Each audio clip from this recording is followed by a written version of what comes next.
तो कैसे हैं आप सभी लोग। मेरा नाम रुद्राक्ष है और आज आप सभी का फिर स्वागत है एक स्टोरी एपिसोड में।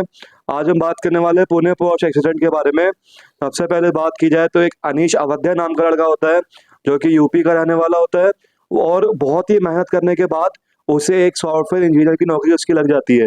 मतलब सॉफ्टवेयर इंजीनियर बन जाता है वो। उसके नेचर की बारे में बात की जाए तो बहुत ही ज्यादा स्वीट होता है नेचर में और अपने मम्मी पापा का बहुत ही लाडला होता है। ऐसी बात करें जाए पुणे आने के बाद उसके बहुत सारे दोस्त बन जाते हैं और उन्हीं सब दोस्तों में से उसकी एक दोस्त होती है अश्विनी कोष्टा। अश्विनी कोष्टा के बारे में बात करी जाए तो बचपन से एक बहुत ही ब्रिलियंट स्टूडेंट होती है। वो पढ़ाई लिखाई में बहुत अच्छी होती है और बहुत मेहनत करने के बाद भी उसे इंजीनियरिंग करने के बाद उसको भी एक नौकरी मिल जाती है। 18 मई की तारीख को ये अश्विनी अगर अनीश अवध्या की बात करी जाए तो अनीश अवध्या के पुणे में बहुत सारे दोस्त बन गए थे। उसमें से एक अश्विनी कोष्टा थी।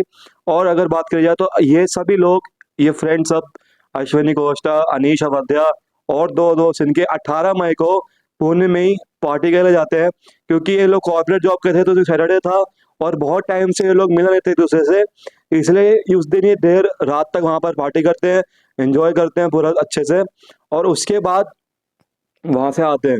अगर बात करी जाए तो अनीश और अश्विनी अनीश अवाध्या और अश्विनी कोष्टा दोनों एक ही बाइक में बैठे हुए थे और उनके पीछे दो दोस्त आ रहे होते हैं।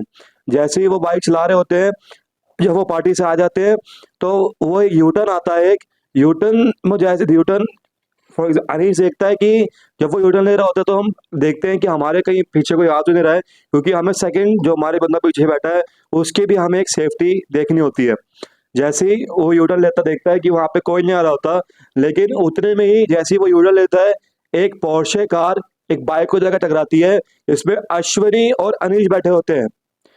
इसके बाद अगर बात करी जाए जो पुणे पोर्श एक्सीडेंट में जो अ, टा- जो उस गाड़ी पे जो बैठा होता है उसका नाम होता है वेदांत अग्रवाल जो कि ब्रह्मा इंफ्रास्ट्रक्चर कंपनी के जो मालिक होते हैं विशाल अग्रवाल उनका बेटा होता है। ये बहुत ही बड़े एक नामी गिरामी नाम थे, इनका बहुत नाम था, बहुत ही ज्यादा रेपुटेशन थी। अब अगर बात करी जाए तो जैसे ही वो गाड़ी ठोकता है तो अनीश की जो अश्विनी होती है वो 20 फीट दूर कूद 20 फीट दूर ऊपर चल जाती है और जो अनीश होता है वो सामने वाली गाड़ी में से गाड़ी उससे ठुकती है और उसके और दोनों की बात है, दोनों की डेथ ऑन द स्पॉट हो जाती है। ये होने के बाद जो पब्लिक होती है वो क्योंकि वेदांत जो था वो तुरंत ही भागने को तैयार था वहां से क्योंकि उसकी गाड़ी के ठोकने के बाद वहां से एक एयर बैग खुल गया था। और उसकी वेदांत की अगर मान जाए तो वेदांत ने इन्वेस्टिगेशन में ये कहा है कि वो उस टाइम पे अकेला था, पर बहुत लोग ये भी कहते हैं कि ड्राइवर उसके साथ था। अब अगर बात करी जाए तो जैसे ही वो लोग उसको निकाल लेकिन लोग उसको पकड़ लेते हैं और उसको बहुत ही ज्यादा मारते हैं। उतना सबसे पहले बात करी जाए तो ऐसा क्या हुआ होता है कि उसको गाड़ी चलानी पड़ती है। सबसे पहले अगर बात करी जाए जो वेदांत होता है वो एक अंडर 18 लड़का होता है और वो 12th पास होने की खुशी में वो पार्टी के लिए जाता है। वहां पर वो 48,000 रुपए की शराब पी लेता है।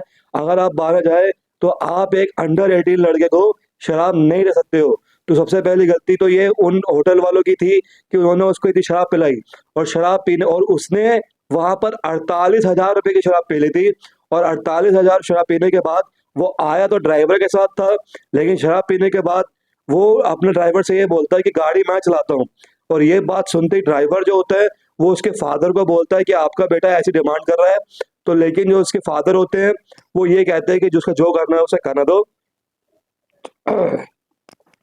ये सुनते ड्राइवर जो होता है वो वेदांत को चाबी देता है और वेदांत जो होता है उसने 48,000 रुपए की शराब गटके होती है और वो बिल्कुल ही एक्सीलरेटर दबाता है, उसे गाड़ी कंट्रोल करनी नहीं आती है और वो गाड़ी ठोक देता है। गाड़ी ठोकने के बाद वेदांत को जब लोग पुलिस में जब पुलिस के ओर लेके जाते हैं तो पुलिस से उसको 15 घंटे के बाद बेल मिल जाती है। और उसकी कुछ कंडीशंस होती है। कंडीशन ये होती है कि उसे 300 वर्ड्स का ऐसे लिखना होता है, इसमें effects of road accidents and solution को लेके उसे ऐसे लिखना होता है। और उसे 15 दिन तक येरवडा पुलिस के साथ उससे ड्यूटी करनी होती है और उसको काउंसलिंग के लिए भेजा जाता है, काउंसलिंग के लिए बोला जाता है, उसको शराब की लत छुड़वाने के लिए उसको ड्यूटी के लिए भी बोला जाता है, ताकि उसकी शराब की लत छूट जाए। और अगर बात करी जाए, जैसी ये बात बाहर आती है तो लोग बहुत ही ज्यादा परेशान होते हैं कि ऐसा कह सकता है कि दो लोगों की जान की कीमत सिर्फ और सिर्फ एक 300 वर्ड का ऐसे है, ये तो कोई कायदा कानून नहीं है। तो ये बात लोगों में सोशल मीडिया पे बहुत ज्यादा फैलती है।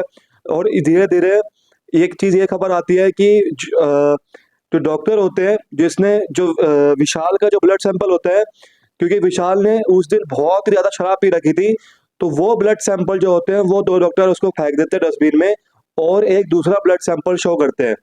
और ये चीज शो करने से, अगर वो ये चीज शो कर देते तो शायद उसकी सजा कम हो जाती, क्योंकि अगर वो ये चीज पकड़ा जाता कि उसने अल्कोहल लेकर उसने ये सब करा तो उसको पनिशमेंट बहुत लंबी मिलती।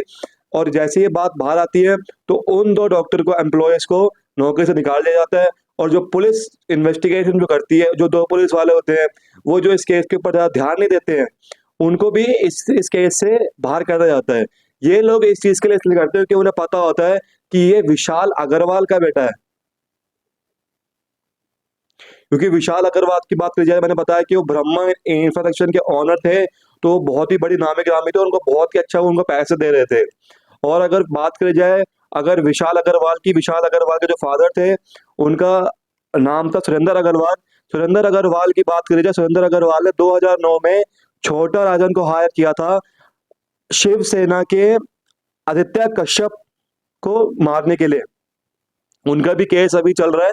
और अगर बात करी जाए तो जब पुलिस जो होती है, वो सबसे पहले तो जो वेदांत के फादर होते हैं, वो ड्राइवर को अपने घर में 2 दिन तक बंद रख लेते हैं, और वो ये कहते हैं कि तू अपने सर पे ये इंजाम ले ले, तो हम जो जो पैसे मांगे तेरे को हम वो देंगे, नहीं तो इसका अगर अगर आप मना करते हो तो इसका बहुत ही बुरा हाल होने वाला है।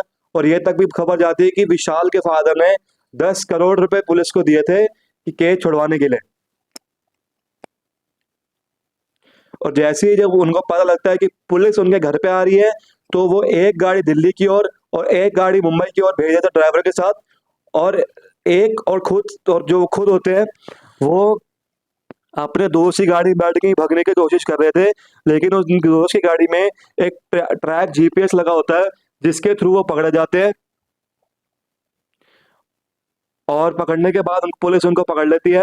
और जिन लोगों ने वेदांत को शराब दी सर्व करी थी, क्योंकि वो अंडर 18 था, ये जो उनको पता थी, तो उन लोगों को पहली बात उसकी सर्व नहीं करनी थी। उनको लेके भी अभी कड़ी कार्रवाई चल रही है। जिन लोगों ने उनका ब्लड सैंपल चेंज किया, उनको लेके भी अभी कड़ी कार्रवाई चल रही है। और जिन पुलिस वालों को, वो तो सस्पेंड हो चुके हैं। तो आज के लिए बस इतना ही। मैं ये कहना चाहता हूँ कि जो फैमिलीज के ऊपर क्या है कि अश्वनी और क्या नाम था, अश्वनी और अनीश, सॉरी मैं भूल गया, अश्वनी और अनीश, इनकी फैमिलीज की बात करी जाए तो अनीश की फैमिली की बात करी जाए तो अनीश ने जिस दिन ये केस हुआ था, उससे एक दिन पहले ही अपने मदर को बहुत ही ज्यादा स्वीट्स और खजूर भिजवाए थे कि मैं बहुत जल्दी घर आऊंगा।